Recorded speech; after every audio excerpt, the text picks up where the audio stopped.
Oke, bismillahirrahmanirrahim. Assalamualaikum warahmatullahi wabarakatuh. Hari ini kita ketemu lagi di pembelajaran kita secara online. Jadi di sini saya akan menjelaskan sedikit materi yang sudah kalian pelajari di rumah.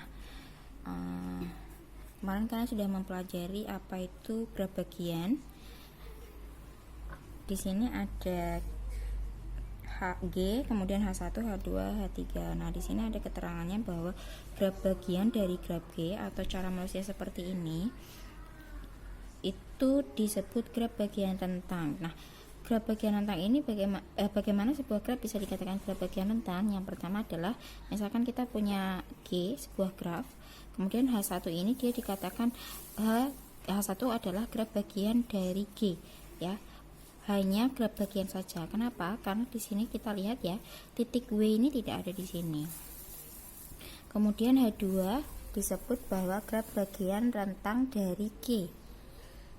Nah, kalau di sini hanya sebagai graf bagian, kalau yang H2 ini adalah graf bagian rentang. Kenapa? Karena dia semua titiknya ada. Nah, berbeda lagi dengan H3. H3 adalah graf bagian G yang dibangun oleh U, W, X dan Z, atau H3 bisa dituliskan seperti ini. Sebenarnya H3 dan H1 ini tidak jauh berbeda. Kemudian kalian juga sudah mempelajari mengenai graf isomorfik. Jadi dua graf G dan H itu isomorfik, itu dapat ditulis seperti ini. Kemudian ada syaratnya bagaimana graf itu dikatakan isomorfik. Yang pertama, dia terdapat korespondensi satu-satu. Yang kedua, banyaknya sisi yang menghubungkan dua titik U dan V di G itu sama dengan banyak sisi yang menghubungkan dua titik di H yang berkorespondensi dengan titik U dan V. Nah, kita langsung lihat contohnya ya. Nah, di sini contohnya terlihat jelas ya.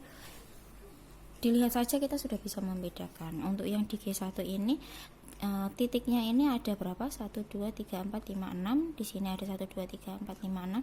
Di sini cuma ada 1 2 3 4 5. Jadi bisa dikatakan bahwa G1 dan G2 ini pasti dia tidak isomorfik. Nah, ini dia dikatakan bahwa G1 dan G2 ini G1 dan G3 tidak isomorfik.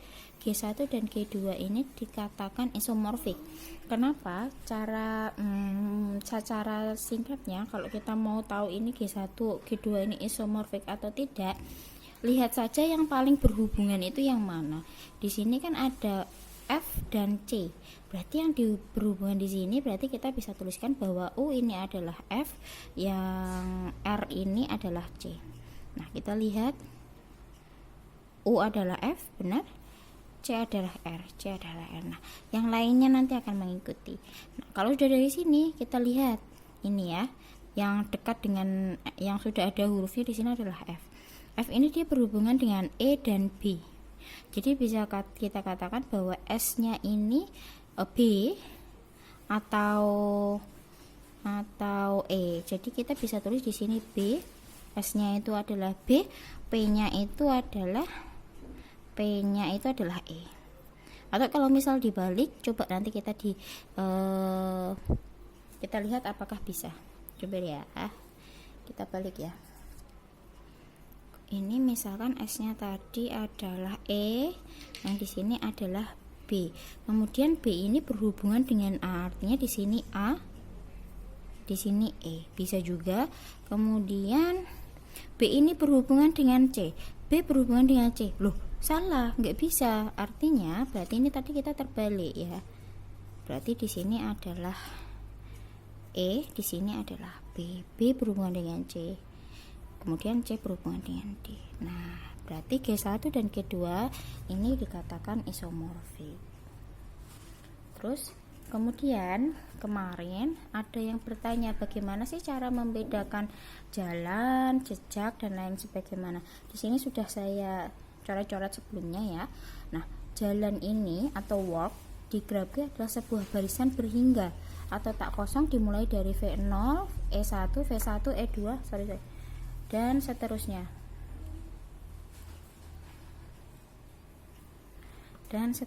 Ya. Nah, kalau kita melihat ini melihat sebuah barisan ini, barisan berhingga ini, kita bisa katakan bahwa titik awalnya itu adalah W, di mana W-nya itu adalah V0. kemudian titik akhirnya W itu adalah K, VK, V0 sama VK. Kemudian internalnya itu yang ada di dalamnya sini. Panjang W-nya itu adalah banyaknya sisi yang ada di W. Dan kita melihat ke sini. Jika semua sisi E1, E2, EK dalam jalan W, ya, dalam jalan W ini adalah berbeda, maka W disebut jejak. Kalau yang berbedanya itu adalah titik, jika semua titik V0, V1, V2, VK itu di jalan W juga berbeda, maka W itu disebut lintasan. Jadi caranya membedakan jejak dan lintasan adalah di sisi dan titiknya. Kalau dia jejak berarti kaitannya dengan sisi. Tapi kalau dia lintasan kaitannya dengan titik. Sudah saya tulis di sini ya. Sisi itu kaitannya dengan jejak, kalau titik dia kaitannya dengan lintasan. Terus gimana kalau misalkan jalan tertutup? Nah, ini jalan ini tertutup. Jalan yang titik awal dan titik akhirnya sama, jadi itu dikatakan jalan tertutup. Panjangnya harus lebih dari 0. Ya nggak mungkin nanti panjangnya di titik A, keluarnya di titik A lagi, maksudnya di titik mulainya di titik A, akhirnya di titik A lagi, nggak boleh ya. Jadi harus ada lintasannya. Kemudian apa yang dikatakan sebuah jejak tertutup? Ya, ini kita jejak tapi tertutup, yaitu adalah titik awal dan semua titik internalnya itu berbeda. Kalau jejak sendiri itu kan dia sisi yang diperhatikan, tapi kalau di jejak tertutup dia sisinya sudah berbeda, titiknya juga berbeda, ya. Oke, paham ya? Nah, kita lihat di sini contohnya.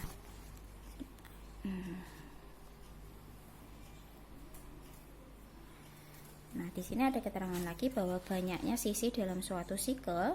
Sikel ini tadi adalah jejak tertutup ya, disebut panjang dari sikel tersebut. Suatu sikel yaitu adalah panjangnya dari sikel tersebut. Sikel dengan panjang K disebut sikel K. Nah, ini ada sebuah graf, dilihat dia di sini dijelaskan bahwa jalan ini jalannya ya dari A kemudian ke V kemudian ke B, kemudian balik lagi ke V, kemudian balik lagi ke C, balik lagi ke D, dan berakhir di E. Ini namanya jalan. Kemudian bagaimana yang dikatakan jalan tertutup? Kalau jalan boleh nggak Bu lewat ini titik yang berulang? Boleh. Kalau jalan tertutup gimana? Boleh juga melewati sisi yang berulang, tapi bedanya adalah awal dan akhirnya sama. Namanya ini dikatakan jalan tertutup. A ke B, kemudian ke F, ke C, gimana G? G dulu, balik lagi ke C, balik lagi ke F, balik lagi ke E, kemudian ke A. Nah, ini namanya adalah jalan tertutup. Jejak sekarang. Jejak tadi adalah kuncinya adalah sisinya. Sisinya harus berbeda. Lihat, A, kemudian ke F, kemudian ke C, kemudian ke D, kembali lagi ke F. Boleh nggak? Boleh. Nggak apa-apa titiknya sama, yang penting sisi yang dilalui adalah berbeda. Setelah ke F dia ke B. Nah, ini namanya jejak. Nah, bedanya dengan jejak tertutup adalah ya awal dan akhirnya saja yang sama, yang di dalamnya sama. Jadi lintasannya itu titiknya boleh berulang, tapi maksud saya jejak itu adalah titiknya boleh berulang tapi sisinya tidak boleh sama, seperti itu. Kemudian kalau lintasan bagaimana? Nah, kalau lintasan tadi kan fokusnya tadi kan di titiknya, artinya di titiknya nggak boleh sama. Kita lihat ya, dia di A, kemudian ke ke E, kemudian ke F, kemudian ke C, kemudian ke G. Jelas ini semua titiknya berbeda. Terus kemudian sikel. Sikel tadi contohnya apa? Yaitu adalah jejak tertutup yang titiknya semuanya berbeda. Jejak itu tadi sisinya berbeda, kemudian titiknya berbeda. Artinya sikel adalah yang titik dan sisinya itu berbeda. Nggak boleh lewat titik yang sama, tidak boleh melewati sisi yang sama juga. Kita lihat dari A kemudian ke E, ke D, ke C lagi, ke F, kemudian ke A. Nah, sikel itu tadi kan tertutup ya, awal dan akhirnya sama, tapi tidak ada titik dan sisi yang dilewati 2 kali. Seperti itu.